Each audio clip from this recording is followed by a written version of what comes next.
The Monad and Other Essays on the Higher Consciousness by C.W. Leadbeater. This is part 2 of chapter 1, and if you missed part 1, you can pause this video and watch the first video in the playlist with the link listed in the description box and also in the comment section below.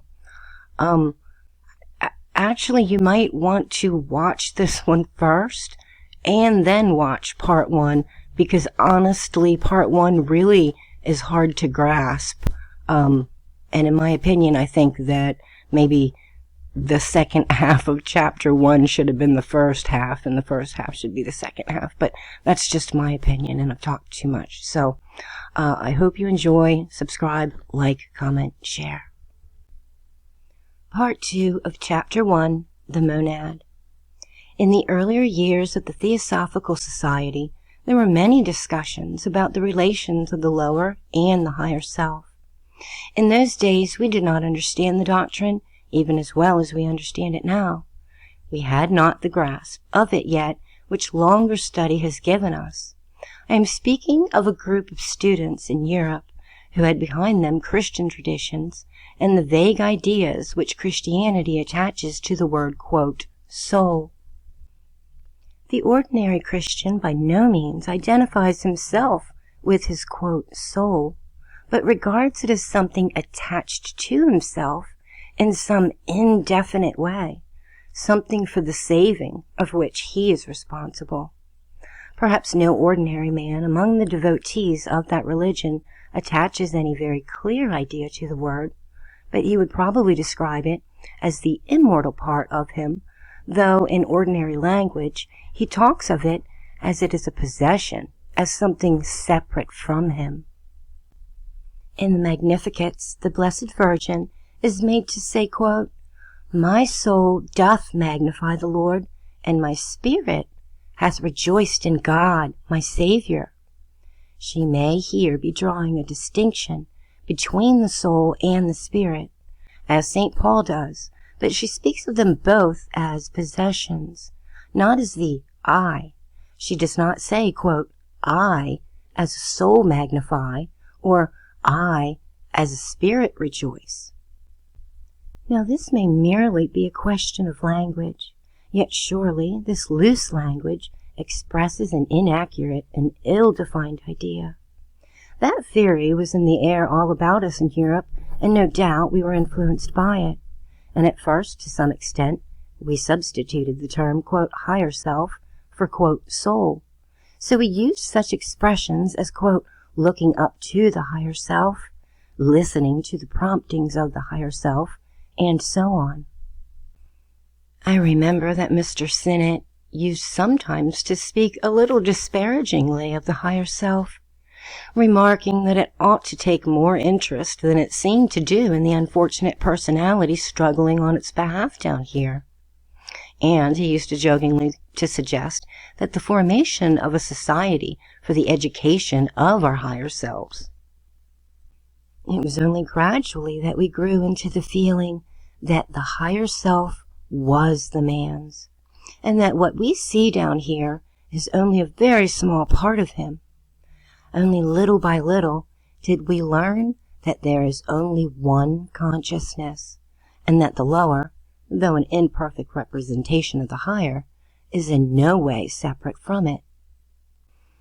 We used to think of raising, quote, ourselves, till we could unite ourselves with that glorified higher being, not realizing that it was the higher that was the true self, and that to unite the higher to the lower really meant opening out the lower so that the higher might work in it and through it. It takes time to become thoroughly permeated by theosophical ideas. It is not merely reading the books, it is not merely hard study that makes us real theosophists. We must allow time for the teaching to become part of ourselves. We notice this constantly in the case of new members. People join us, people of keen intelligence, people of the deepest devotion, truly anxious to do the best that they can for Theosophy, and to assimilate it as rapidly and perfectly as possible. And yet with all that, and with all their eager study of our books, they cannot at once put themselves into the position of the older members. And they will sometimes show that by making some crude remark which is not at all in harmony with the Theosophical teaching. I do not mean to suggest that the mere efflux or flowing out of time will produce these effects, for obviously a man who does not study may remain a member for 20 years and be but little forwarder at the end of that time than he was at the beginning. But one who patiently studies, one who lives much with those who know, enters presently into the spirit of Theosophy. Or perhaps it might be better said that the spirit of Theosophy enters into him. Evidently, therefore, new members should never intermit or suspend their studies, but try to understand the doctrines from every viewpoint. Year by year, we are all growing into the attitude of those who are older than ourselves, and it comes chiefly by association and by conversation with those older students. These older students, or the masters, know almost infinitely more than the highest of their pupils, and so those highest pupils continue to learn from association with them. We who are lower pupils know much less than those who stand above, and so we in turn learn by association with them. And in the same way, those who are not yet even at our level may learn something from similar association with us. So always, the older members can help the younger, and the younger have much to learn from those who have trodden the road before them.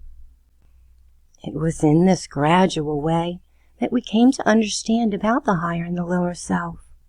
It is a matter of exceeding difficulty to express the relation of the personality to the ego, and as I have said, I think that, on the whole, the best way to put it is to say that the former is just a fragment of the latter, just a tiny part of him expressing itself under serious difficulties.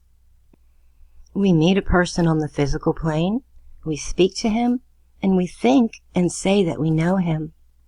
It would be a little nearer the truth to say that we know a thousandth part of him, even when clairvoyance is developed, even when man opens the sight of his causal or astral etheric body, and looks at the causal body of another man.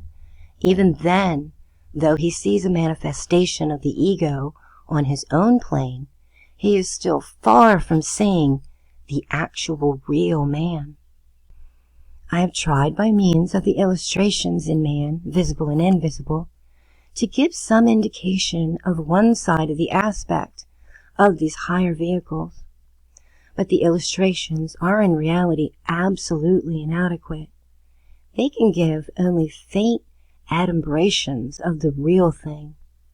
When any one of our readers develops astral sight, he may reasonably say to us, as the Queen of Sheba said to King Solomon, quote, "The half was not told to me," end quote. He may say, quote, "Here is all this glory and this beauty which surrounds me in every direction, and seems so entirely natural. It should be easy to give a better description of this," end quote. But when having seen and experienced all this, he returns to his physical body, and he tries to describe it in physical words, I think he will find much the same difficulties as we have done. For when, using the higher mental sight, a man looks at the causal or the etheric astral body of another, it is not actually the ego that he sees, but only the matter, or the material matter, of the higher mental plane, which expresses the qualities of that ego. Those qualities affect the matter and cause it to undulate at the different rates, and so produces colors, by examining which the character of the man can be distinguished. This character, at that level, means the good qualities which man has developed, for no evil can express itself in matters so refined. In observing such a causal or etheric body, we know that it has within it a germ, all the characteristics of the deity, and all possible good qualities. Therefore, not all of them are unfolded until the man reaches a very high level. When an evil feature shows itself in the personality, it must be taken to indicate that the opposite good quality is, as of yet, undeveloped in the ego. It exists in him, as in everyone, but it has not yet been called into activity.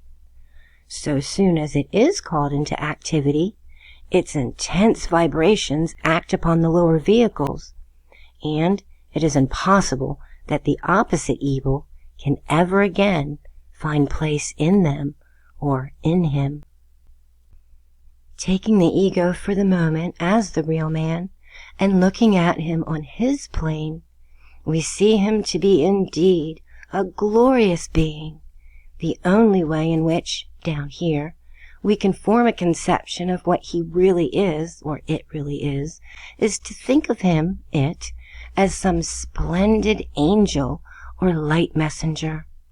But the expression of this beautiful being on the physical plane may fall very short of all this. Indeed, it must do so.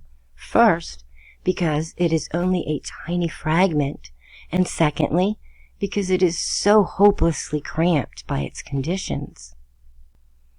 Suppose a man puts his finger into a hole into the wall, or into a small iron pipe, so that he could not even bend it. How much of himself, as a whole, could he express through that finger in that condition?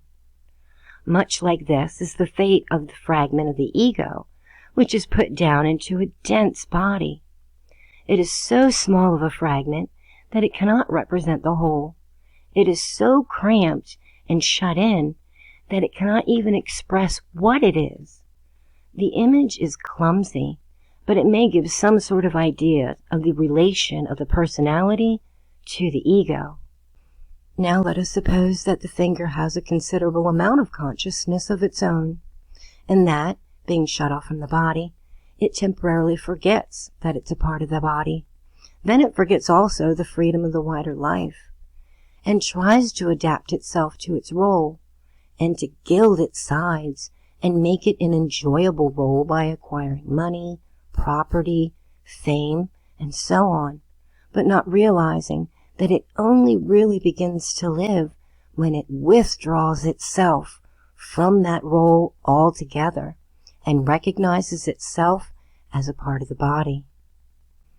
When we draw ourselves out of this particular role at night and live in our astral bodies, we are much less limited and much nearer to our true selves, though we still have two veils, our astral and our mental bodies, which do prevent us from being fully ourselves and so fully expressing ourselves.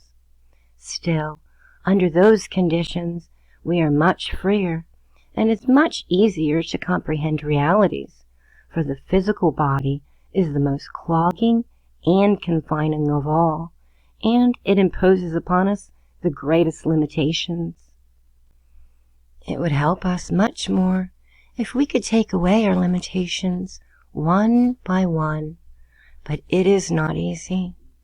Realize how in the astral body we can move quickly through space, not instantaneously, but still quickly. For in 2 or 3 minutes we might move around the whole world, but even then we cannot get anywhere without passing through the intervening spaces. We can come in touch at that level with other men in their astral bodies.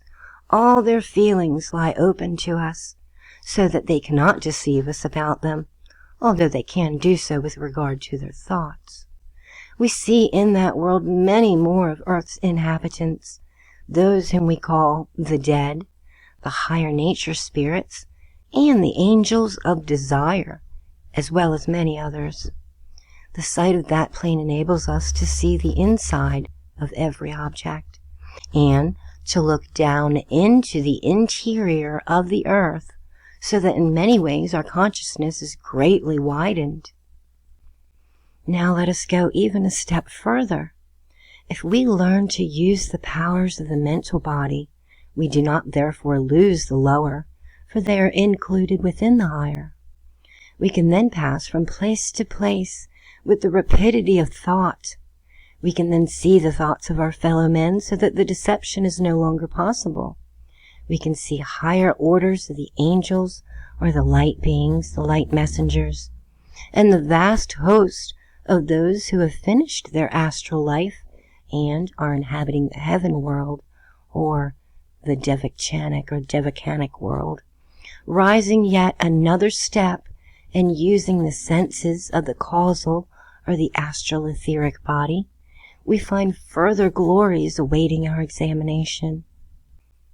If we then look at a fellow man, the body which we see within his own void is no longer a likeness of his present or his last physical body, as it is on the astral and the mental planes now.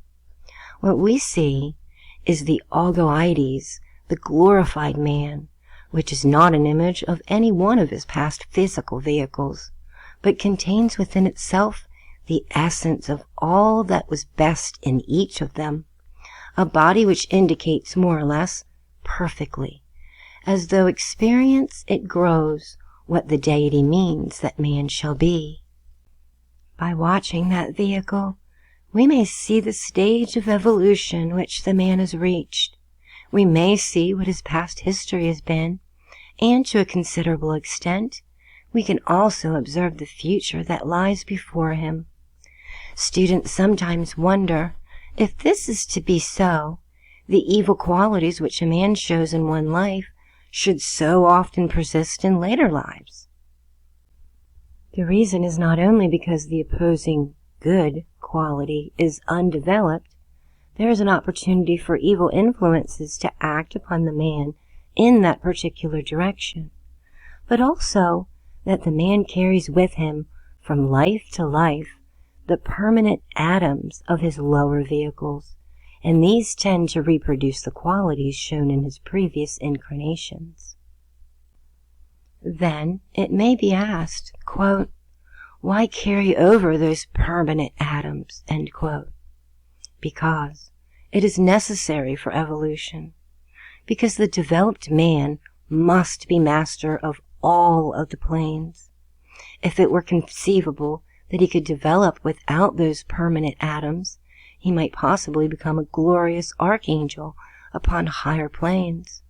But he would be absolutely useless in these lower worlds, for he would have cut off from himself the power of feeling and the power of thinking, so that we must not drop the permanent atoms, but we must purify them. The task before most of us at the present is that of realizing the ego as the true man, so that we may let it work, instead of this false personal self with which we are so ready to identify ourselves.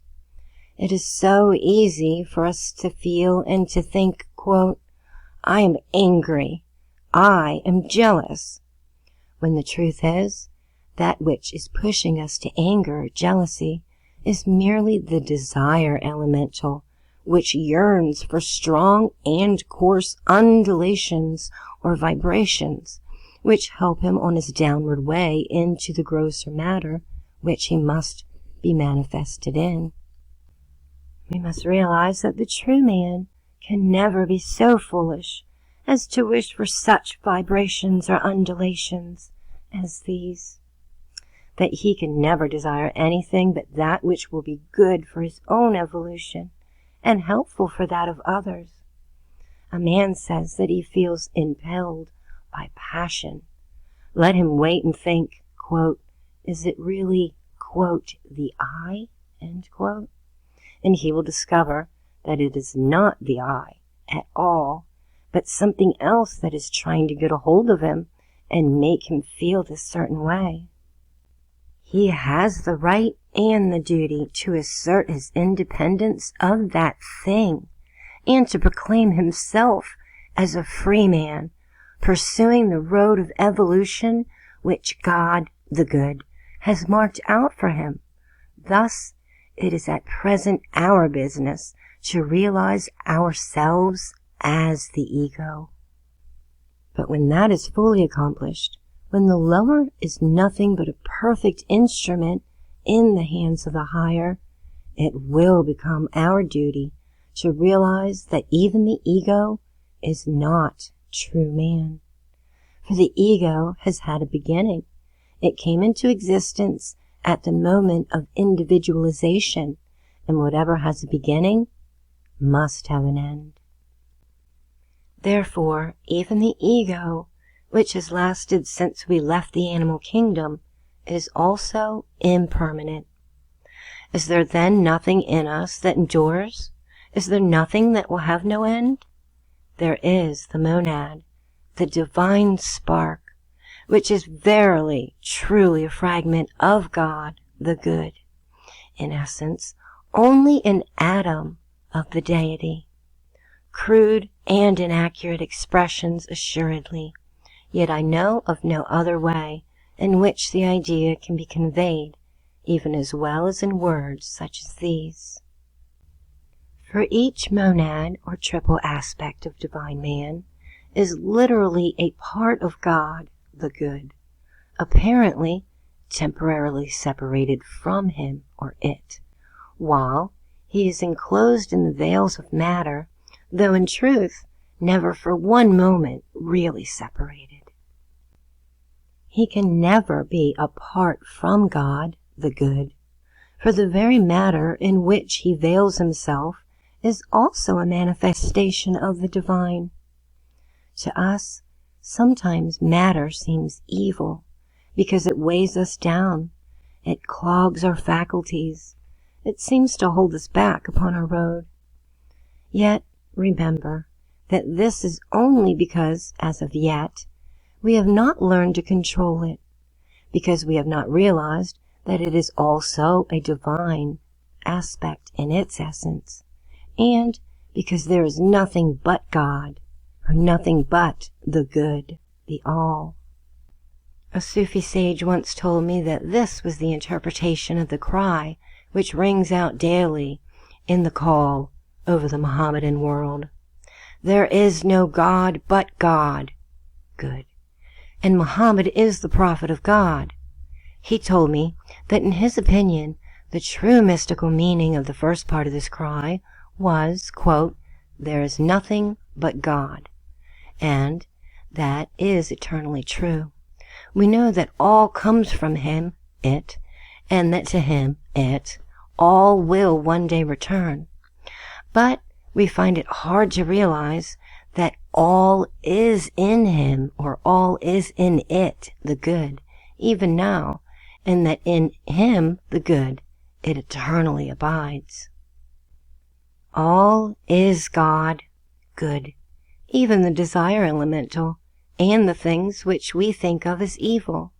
For many waves of life come forth from him, it, and not all of them are moving in the same direction.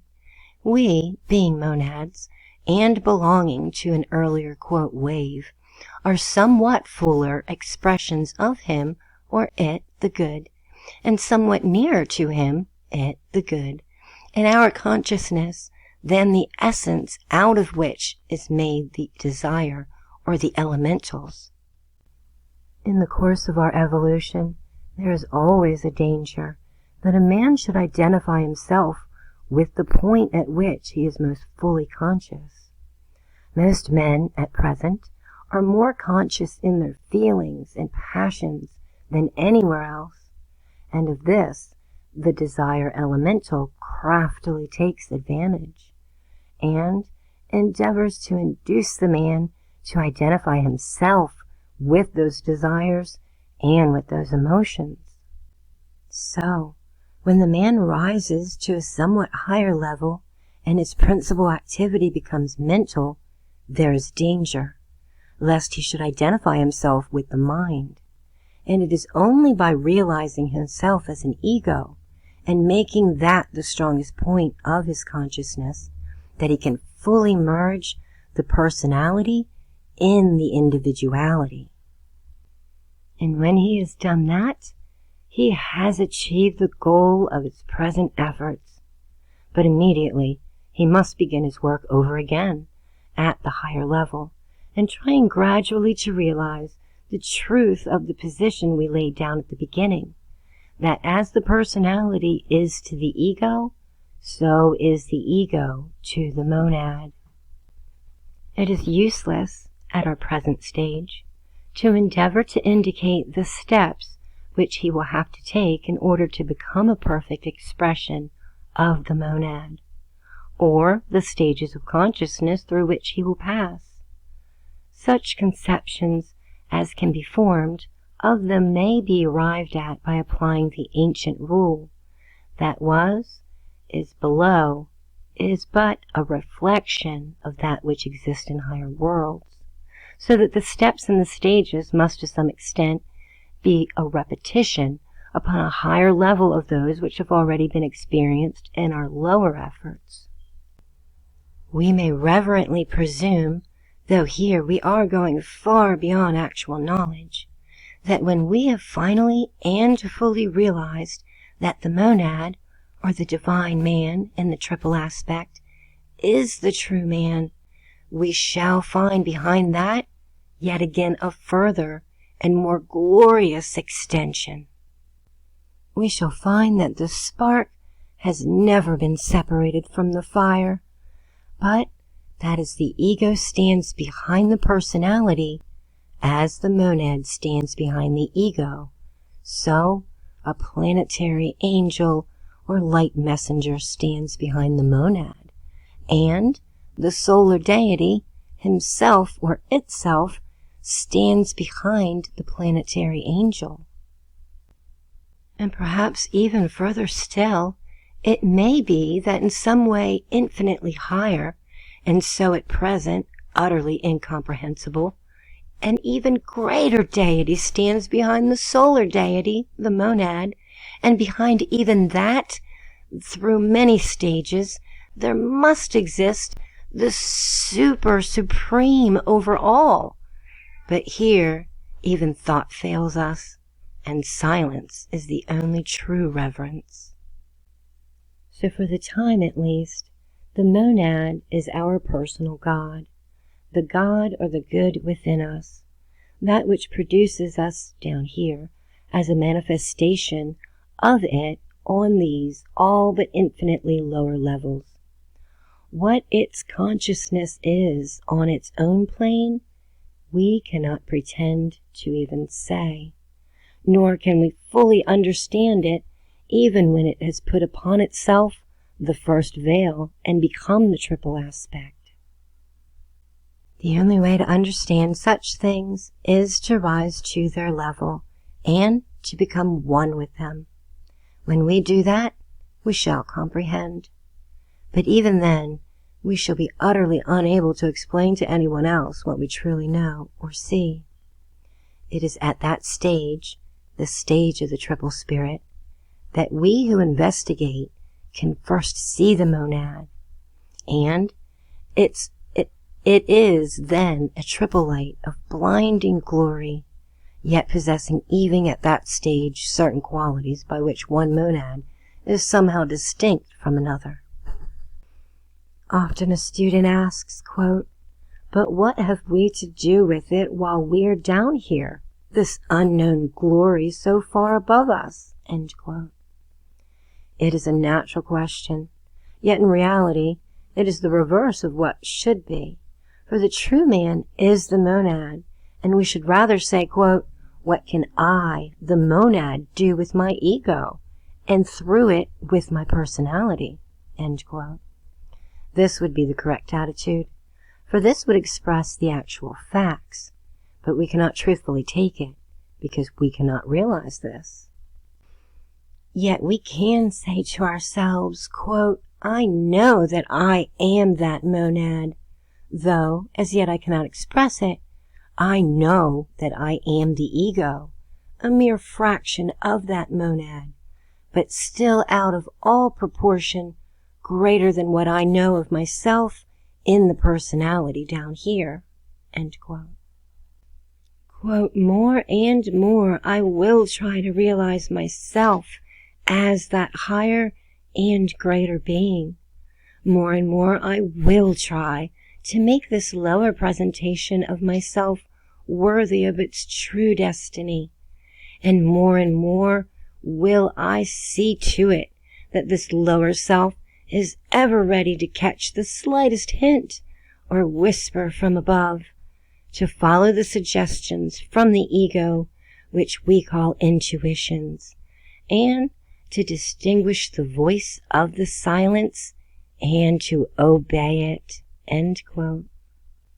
For the voice of the silence is not one thing always, but changes as we ourselves evolve. Or perhaps it would be better to say that it is in truth one thing always, the voice of God or the voice of the good. But it comes to us at different levels as we ourselves rise.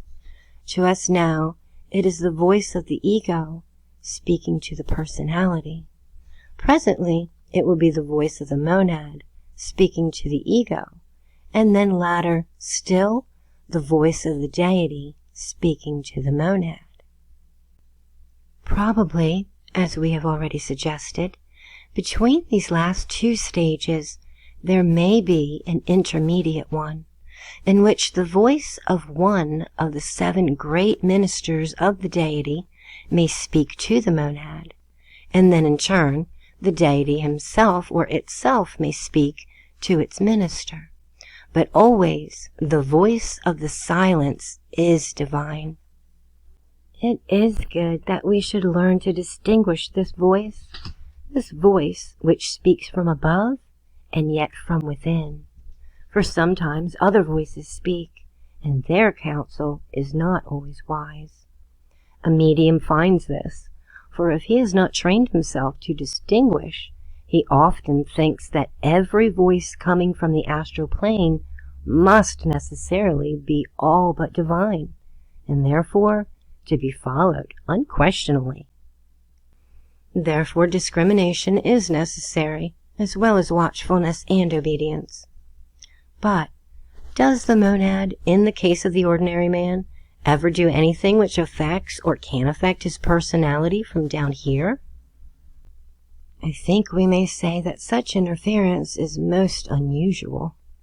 The ego is trying on behalf of the monad to obtain perfect control of the personality and to use it as an instrument. And because that object is not yet fully achieved, the monad may well feel that the time has not yet come for him to interfere from his own level and to bring the whole of his force to bear, when that which is already in action is more than strong enough for the required purpose. But when the ego is already beginning to succeed in his effort to manage his lower vehicles, the real man in the background does sometimes intervene. In the course of various investigations, it has come in our way to examine some thousands of human beings, but we found traces of such intervention only in a few.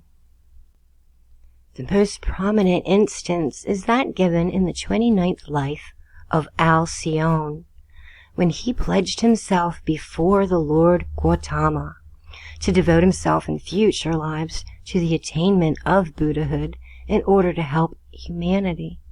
That seemed to us then a matter of such a moment, and also of such interest, that we took some trouble to investigate it. This was a promise for the far distant future, so that obviously the personality through which it was given could by no means keep it. And when we rose to examine the part borne in it by the ego, we found that he himself, though full of enthusiasm at the idea, was being impelled to it by a mightier force from within, which he could not have resisted even if he had wished to do so. In following this clue still further, we found that the impelling force came forth unmistakably from the monad. It had decided, and it had registered its own decision, its will, working through the ego, will clearly have no difficulty in bringing all future personalities into harmony. We found some other examples of the same phenomenon in the course of the investigations into the beginnings of the sixth root race.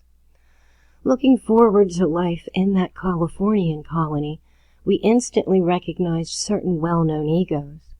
And then arose the question, quote, "Since men have free will, is it possible that we can already be absolutely certain that all these people will be there as we foresee?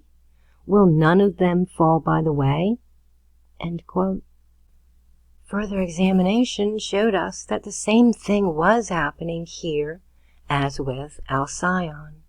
Certain monads had already responded to the call of the higher authorities and had decided that their representative personalities should assist in that glorious work, and because of that, nothing that these personalities might do during the intervening time could possibly interfere with the carrying out of that decision.